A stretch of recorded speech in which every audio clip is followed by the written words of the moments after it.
আর বাম হাঁটুর নিচ থেকে একদম পায়ের গোড়ালি পর্যন্ত ওই জায়গাটাতে একটা কনস্ট্যান্ট পেন হচ্ছিল। এবার আমি এই অর্থোপেডিক ডাক্তারকে দেখাইও, তো উনি আমাকে মানে ওই যা হয় কিছু সাপোর্টিভ মেডিসিন আর বললেন একটা এমআরআই করুন। এই তো সত্যি কথা বলতে আমি এমআরআইটা করাতে চাইনি, কেননা আমি আগে একবার করেছি এই লিগামেন্টের জন্য। বারবার এমআরআই করাটা আমার যেন মনে হয়েছে যে ঠিক হচ্ছে না।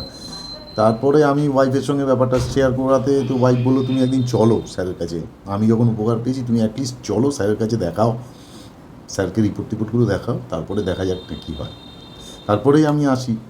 আর সত্যি কথা বলতে যে আমি জয়েন করার পরে মানে আপনি যে ব্যায়ামগুলো আমাকে দিয়েছিলেন বা যে রেস্ট্রিকশানগুলো ফলো করতে বলেছিলেন সেগুলো করার পরে সত্যি কথা যে একদম আমি মার্ক করে রেখেছি যে 2 সপ্তাহ, মোটামুটি 2 সপ্তাহের মধ্যে আমি যে সমস্যাগুলো নিয়ে এসেছিলাম একদম সেই সমস্যাগুলো নেই, ছিলই না, এক্কেবারে ছিল না। তো ওইভাবে করে অ্যাটলিস্ট আমি বলতে পারি 100% আমি স্যাটিসফাইড, বা আমি শারীরিকভাবে আমি নিজে সুস্থ আছি। আমার যে সমস্যাগুলো আছে সেগুলো আজকের ডেটে নেই।